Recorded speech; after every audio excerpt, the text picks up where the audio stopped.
Hey guys, thank you for watching RK Tutorials. Friends, this is the second part of D and F block and हम लोग already अपने first part में D and F block के starting concepts पर बात कर चुके हैं। स्टिल जो लोग हमारे चैनल पर नए हैं उनके लिए आई सजेस्ट कि आप हमारे आज का वीडियो एंड तक जरूर देखें ताकि आपको इस वीडियो का कॉन्सेप्ट अच्छे से समझ में आ जाए। अगर फिर भी आप लोगों को कोई भी डाउट रह जाता है तो आपके लिए फर्स्ट पार्ट की लिंक डिस्क्रिप्शन में अवेलेबल है, उस वीडियो को भी आप जरूर देख लें ताकि आपके वो डाउट्स क्लियर हो जाए। एंड फर्स्ट वीडियो में हम लोगों ने electronic configuration of d block तक डिस्कस कर लिया था। आज हम लोग वहीं से आगे प्रोसीड करते हुए डिस्कस करने वाले हैं about general characteristics of transition metals.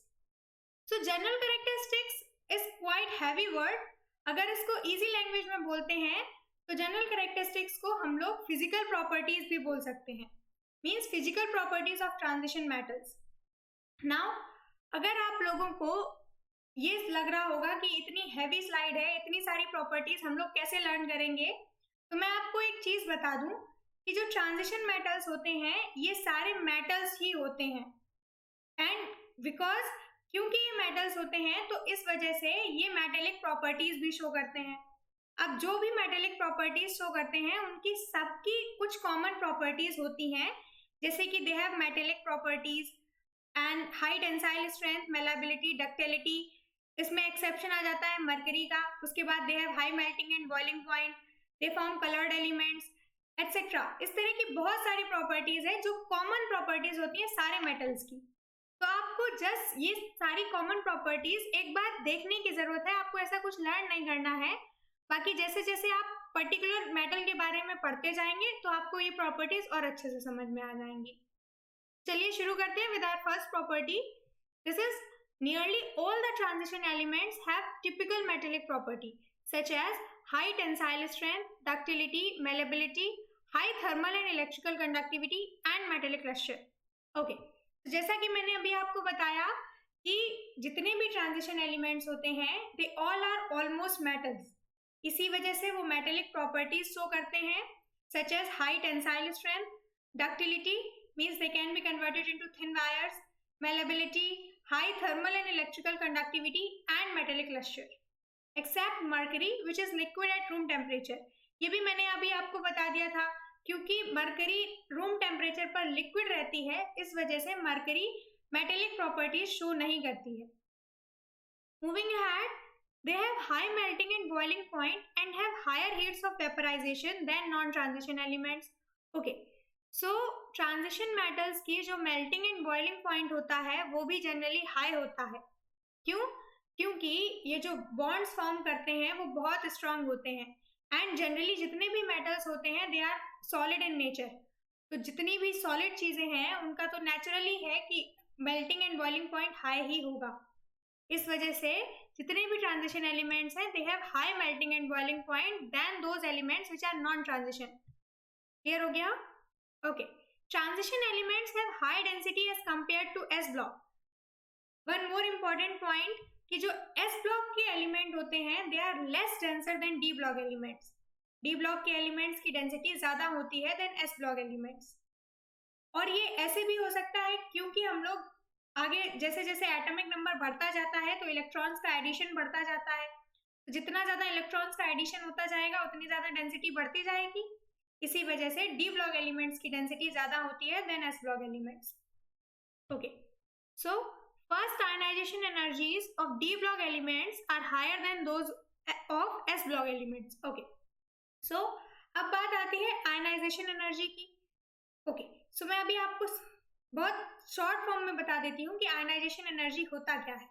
Guys, ionization energy का मतलब किसी भी इलेक्ट्रॉन का लूज करवाना from any ion of gaseous atom, ठीक है, विच इज आइसोलेटेड। ठीक है, किसी भी इलेक्ट्रॉन का ऐसे आइसोलेटेड गैसियस एटम से निकलवाना, उस पूरी जितनी भी एनर्जी यूज होती है उस इलेक्ट्रॉन को निकालने में, that is called ionisation energy. ठीक है, so ionization energy of d block elements are higher than those of s block elements। तो जो d block elements की ionization energy होती है it is higher than those of s block elements। तो इस बात से एक और बात क्लियर हो गई कि अगर डी ब्लॉक एलिमेंट्स की आयनाइजेशन एनर्जी हाई है, इसका मतलब डी ब्लॉक एलिमेंट्स का न्यूक्लियर फोर्स भी बहुत ज्यादा हाई है। क्लियर हो गया? Okay, moving ahead, they are electropositive in nature. जो एलिमेंट्स होते हैं they are electropositive in nature, means ये इलेक्ट्रॉन्स को लूज करके अपने ऊपर पॉजिटिव आयंस का फॉर्मेशन करते हैं। क्लियर हो गया? Okay, next, most of them form coloured compounds. आगे इनमें से कई सारे एलिमेंट्स कलर्ड कंपाउंड्स का फॉर्मेशन भी कर सकते हैं। इन सभी के रीजंस आपके लिए आगे अवेलेबल है कि ये कलर्ड कंपाउंड्स का फॉर्मेशन क्यों कर सकते हैं, आयनाइजेशन एनर्जी हाई क्यों होती है, इनका डीप रीजन आपके लिए आगे स्लाइड्स में अवेलेबल है। Okay, so most of them form coloured compounds, they have good tendency to form complexes.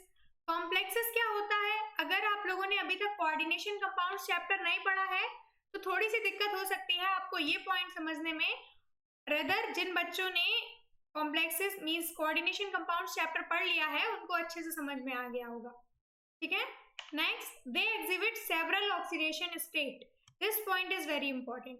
इससे कई सारे पॉइंट बन जाते हैं कि इनकी एक तो ऑक्सीडेशन स्टेट वेरिएबल है, इस वजह से they can use as enzymes.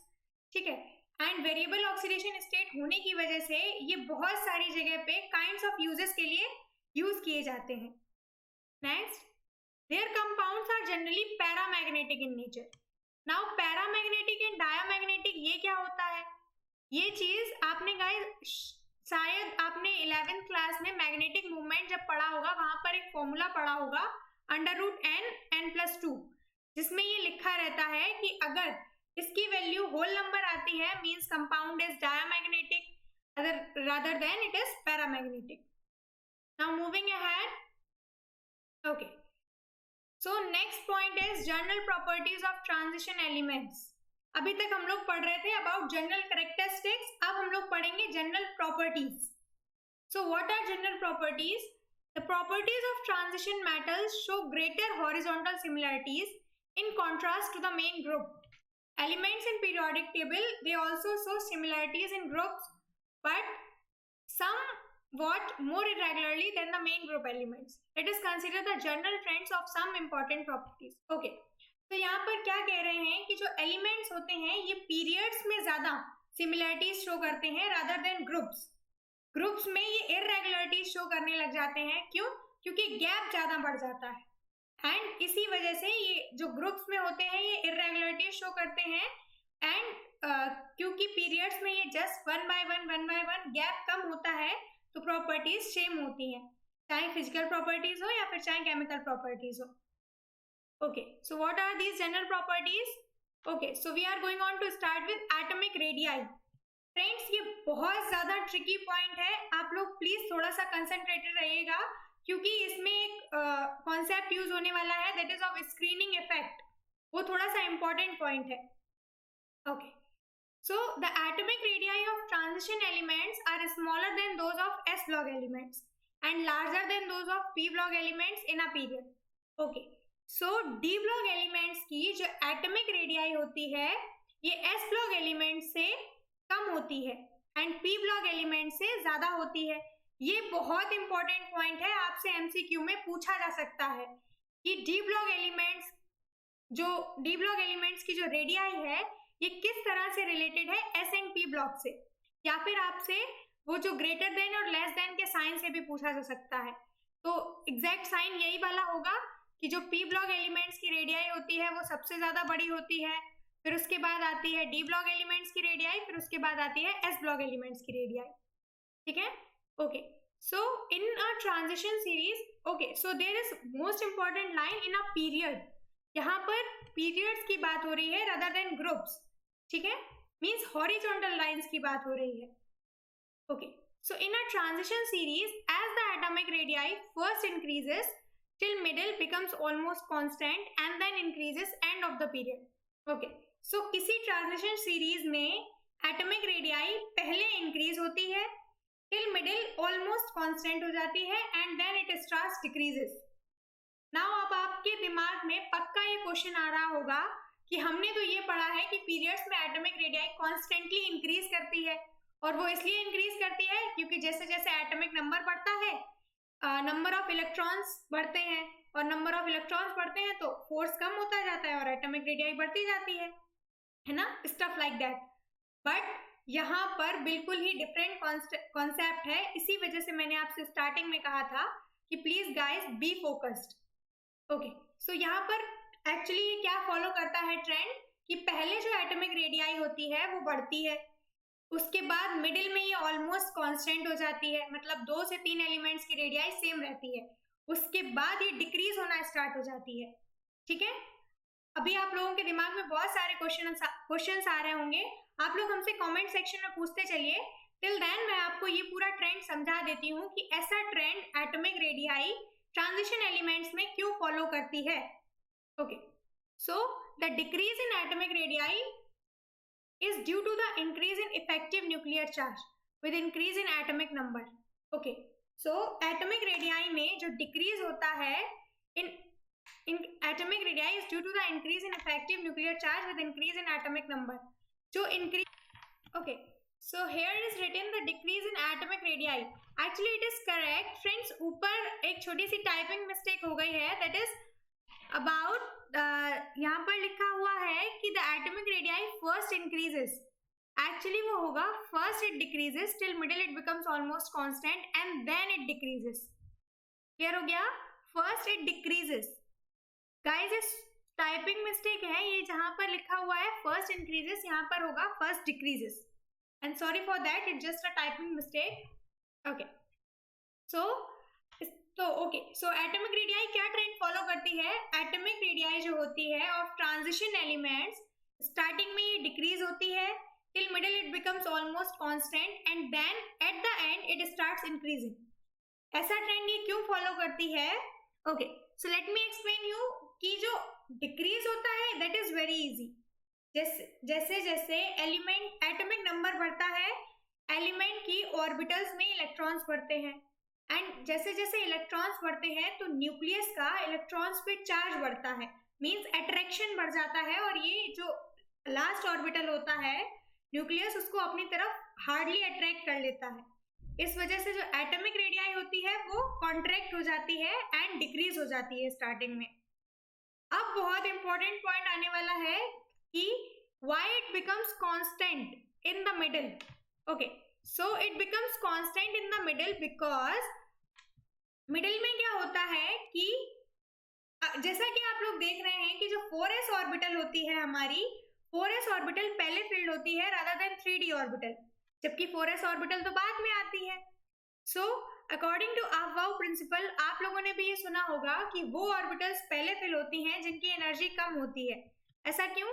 ऐसा इसलिए क्योंकि जिनकी एनर्जी कम होती है उन ऑर्बिटल्स में इलेक्ट्रॉन्स पहले जाएगा, उसके बाद उन ऑर्बिटल्स में जाएगा जिनकी एनर्जी ज्यादा होती है, क्योंकि वो बाद में गेन कर पाएंगे। इसी वजह से जो 4s ऑर्बिटल होती है वो पहले से फिल्ड हो चुकी होती है एंड वो आउटर मोस्ट लेयर पे फिल्ड इलेक्ट्रॉन्स के साथ प्रेजेंट होती है। उसके बाद 3d में इलेक्ट्रॉन्स जा रहे होते हैं एंड 3d जो ऑर्बिटल होती है ये ग्रेजुअली फिल्ड हो रही होती है। यहाँ पर लिखा हुआ भी है that electrons in n-1d subshell, that n-1 is 3d। ठीक है, तो इस 3d में जो इलेक्ट्रॉन्स ग्रेजुअली जा रहे होते हैं, ये इलेक्ट्रॉन्स जो होते हैं ये 4s पे रिपल्शन स्टार्ट कर देते हैं, मींस 4s इलेक्ट्रॉन्स पे इलेक्ट्रॉन रिपल्शन शुरू हो जाता है, negative charge same charge repels each other. ठीक है, तो इसी वजह से इलेक्ट्रॉन रिपल्शन स्टार्ट हो जाता है और न्यूक्लियर चार्ज जो होता है वो बैलेंस हो जाता है, मींस स्टार्टिंग में जो न्यूक्लियर चार्ज अट्रैक्ट कर रहा था एटॉमिक रेडियाई को वो यहाँ पर बैलेंस हो जाता है, और जो इलेक्ट्रॉन रिपल्शन होता है ये एटॉमिक जो न्यूक्लियर चार्ज होता है उसको न्यूट्रलाइज कर देता है। इसी वजह से जो एटॉमिक रेडियाई होती है ये मिडिल में कांस्टेंट हो जाती है। तो क्लियर हो गया? यहाँ पर जो वर्ड आया था screening effect, this screening effect is just nothing, ये क्या है? The force of d electrons on the outer most ns electron. Clear हो गया? Now moving ahead. Okay, so this increased screening effect counterbalances the effect of increased nuclear charge. Therefore, atomic radii remains almost constant in middle of series. Increase in atomic radii towards the end may be attributed to electron repulsion.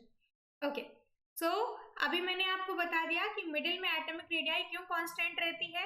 एक बार फिर से मैं आपको summarise कर देती हूँ middle में atomic radii इसलिए कांस्टेंट रहती है क्योंकि मिडिल में जो इलेक्ट्रॉन्स होते हैं 3d ऑर्बिटल के, वो इलेक्ट्रॉन रिपल्शन शुरू कर देते हैं 4s ऑर्बिटल के साथ, और 4s ऑर्बिटल जो इलेक्ट्रॉन रिपल्शन स्टार्ट हो जाता है, इस वजह से जो न्यूक्लियर चार्ज होता है वो बैलेंस हो जाता है। And this balance nuclear charge, इस वजह से जो हमारी 4s ऑर्बिटल है वो कोई भी एक्स्ट्रा फोर्स नहीं लगाती है न्यूक्लियस पे, और हमारी जो रेडियाई होती है वो कांस्टेंट हो जाती है। अब बात आती है कि एंड में ये इंक्रीज क्यों होने लगती है एटॉमिक रेडियाई। तो एंड में एटॉमिक रेडियाई इसलिए इंक्रीज होने लगती है क्योंकि एंड तक इलेक्ट्रॉन्स की पेयरिंग स्टार्ट हो चुकी होती है। सो यहाँ पर लिखा हुआ भी है, the pairing of electron in a d orbital of penultimate shell occur when d subshell is half filled. The repulsive interaction between the paired electrons in a d orbital of penultimate shell become very dominant towards the end of the series and cause expansion of electron cloud and thus resulting in increased atomic size. I hope आपको clear हो गया होगा कि electrons की जो pairing होती है d orbital में वो एंड तक स्टार्ट हो चुकी होती है। एंड तक इन द सेंस कि किसी भी ऑर्बिटल में पेयरिंग तभी स्टार्ट होती है जब वो हाफ फिल्ड हो चुकी होती है। एंड जैसे जैसे हम लोग आगे की तरफ बढ़ते जाते हैं तो हमारी जो d ऑर्बिटल होती है वो हाफ फिल्ड हो चुकी होती है। एंड जैसे ये हाफ फिल्ड होती है, इलेक्ट्रॉन्स की पेयरिंग शुरू हो जाती है, एंड इलेक्ट्रॉन्स की पेयरिंग के साथ साथ रिपल्सिव फोर्स जो होता है वो डोमिनेट हो जाता है, एंड इसी वजह से इलेक्ट्रॉन रिपल्शन बहुत हाई हो जाता है और हमारा जो न्यूक्लियर चार्ज होता है वो कम हो जाता है और हमारी atomic radii eight the and increase हो जाती है। क्लियर हो गया? क्या ट्रेंड फॉलो करती है एटॉमिक रेडियाई? थोड़ा सा ट्रिकी पोर्शन है, स्टिल अगर आप लोगों को कोई भी डाउट है तो आप हमसे कमेंट सेक्शन में जरूर पूछते चलिए। Okay, so the atomic radii usually increases down the group, but the atomic radii of element of second and third transition series belonging to a particular group are almost equal. This is due to lengthenoid contraction. Okay, so यहाँ पर एक बहुत important point लिखा हुआ है कि अभी हमने ये पढ़ा कि फर्स्ट ट्रांजिशन सीरीज इतना बड़ा ट्रेंड फॉलो करती है एटॉमिक रेडियाई का, लेकिन second and third transition series की जो एलिमेंट की जो एटॉमिक रेडियाई होती है ये सेम रहती है। ऐसा क्यों? This is due to lanthanoid contraction. अब आप सोच रहे होंगे कि ये लेंथेनॉइड कॉन्ट्रैक्शन क्या होता है।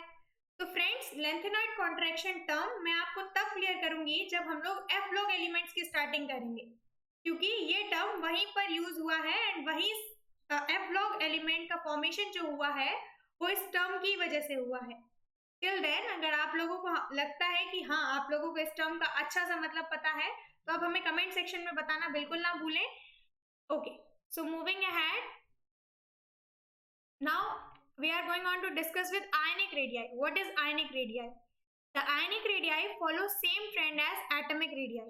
Since the metal, okay, so friends एक चीज मैं और बता दूं, मुझे लगा कि आप लोगों को atomic radii पता होगा कि atomic radii actually होता क्या है, but still मुझे अपनी तरफ से क्लियर कर लेना चाहिए कि atomic radii actually होता क्या है। Atomic radii जो होता है, it is the distance of the outermost electron to the nucleus of atom. ये वो डिस्टेंस होती है जो कि न्यूक्लियस से लेकर वैलेंस सेल में जो इलेक्ट्रॉन्स प्रेजेंट होते हैं वहां तक की जो डिस्टेंस होती है, this is called atomic radii. Clear हो गया? Okay, now we are going on to discuss about ionic radii. The ionic radii follow same trend as atomic radii. Since the metal exhibit different oxidation state, then the radii of ions also different. In general, the ionic radii decreases with increase in oxidation state. Okay, so जो ionic radii होती है ये भी same trend follow करती है जैसा कि atomic radii trend follow करती है, लेकिन अगर जनरल में बात करें तो ionic radii जो होती है वो decrease होती है with increase in oxidation state। तो ये टर्म आपको समझ में भी आ गया होगा कि अगर मान लीजिए अभी कोई एलिमेंट हमारे पास है, उसकी ऑक्सीडेशन स्टेट 0 है, हमने उसके 2 इलेक्ट्रॉन्स को लूज करवा दिया और अब उसकी ऑक्सीडेशन स्टेट जो है वो +2 हो गई। तो 2 इलेक्ट्रॉन्स जो लूज हो गए, वो लूज इलेक्ट्रॉन्स के साथ इलेक्ट्रॉन्स का जो चार्ज था वो भी कम हो गया और न्यूक्लियर का जो फोर्स था वो बढ़ गया। न्यूक्लियस ने अपना जो फोर्स था वो और बढ़ा दिया और आउटर मोस्ट सेल में जो इलेक्ट्रॉन्स प्रेजेंट थे उनको अपनी तरफ हार्डली अट्रैक्ट कर लिया। इसी वजह से आयनिक रेडियाई डिक्रीज हो गई। इसी वजह से ये लाइन लिखी हुई है, the ionic radii decrease with increase in oxidation state.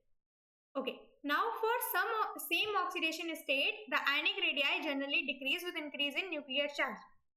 Same oxidation state के लिए जो ionic radii होती है ये decrease होती जाती है जैसे जैसे nuclear charge बढ़ता जाता है। Now, for example, in first transition series, the radii of bivalent metal ions decreases. अगर हम लोग first transition series की बात करें तो जितने भी bivalent metal ions होते हैं उसकी आयनिक रेडियाई जो होती है वो ग्रेजुअली डिक्रीज करती जाती है। आप लोग चाहें तो अपनी एनसीईआरटी बुक में देख भी लीजिएगा, वहां पर आपको डीएनएफ ब्लॉक में सारी रेडियाईज गिवन हैं, ऐसे टेबल्स बनी हुई हैं उसमें गिवन है। ओके, सो अब हम लोग बात करते हैं आयनाइजेशन एंथैल्पी की। एक्चुअली आयनाइजेशन एंथैल्पी होता क्या है पहले मैं आपको ये बता दूं। आयनाइजेशन एंथैल्पी वो एनर्जी होती है जो किसी भी इलेक्ट्रॉन को आइसोलेटेड गैसियस एटम से लूज करवाने के लिए रिक्वायर्ड होती है। क्लियर हो गया? Okay, so the ionisation enthalpy of transition elements are higher than those of s block elements and but lower than those of p block elements.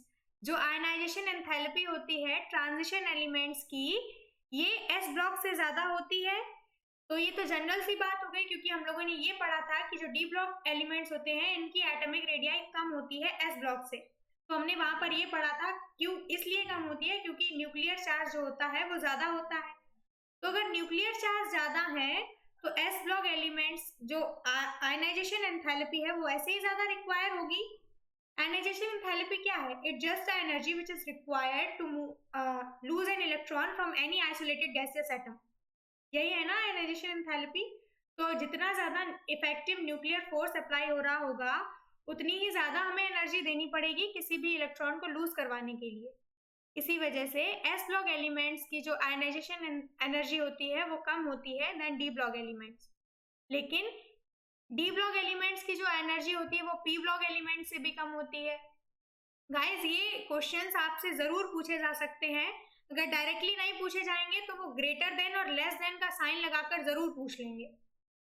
Okay, so in a particular transition series ionisation enthalpy increases gradually with increase in atomic number on moving from left to right. अगर हम लोग किसी particular transition series की बात करते हैं तो जो आयनाइजेशन एंथैल्पी होती है ये ग्रेजुअली इंक्रीज करती है फ्रॉम लेफ्ट टू राइट। जैसे जैसे हम लोग लेफ्ट टू राइट की तरफ बढ़ते हैं आयनाइजेशन एंथैल्पी बढ़ती जाती है। Okay, so now moving ahead, okay, so अब आती है बात रीजन की कि आयनाइजेशन एंथैल्पी में ऐसा क्यों होता है। Means when we move from left to right why ionisation enthalpy increases. So the increase in ionization enthalpy is primarily due to increase in nuclear charge. शुरुआत में आयनाइजेशन एंथैल्पी का ज्यादा होना is just because of nuclear charge, क्योंकि जितना ज्यादा nuclear charge उतनी ही ज्यादा एनर्जी देनी पड़ेगी किसी भी इलेक्ट्रॉन को लूज करवाने के लिए किसी भी एटम से। As the transition elements involves gradual filling of n-1d subshell, the effect of increase in screening effect, consequently the increase in ionization enthalpy along period of d block elements is very small. Okay, so अब बात आती है कि d block elements में gradual filling होती है n-1d subshell की, तो इलेक्ट्रॉन एक्सपेंशन बढ़ता जाता है एंड मिड में it becomes easier to lose an electron from any isolated gaseous atom of d block elements. तो वहां पर एनर्जी कम रिक्वायर होती है। ठीक है, इसी वजह से ये लाइन लिखी हुई है कि the increase in ionisation enthalpy along d block elements is very small. जो आयनाइजेशन एंथैल्पी होती है डी ब्लॉक एलिमेंट्स की वो बहुत कम होती है, एस ब्लॉक से भी कम।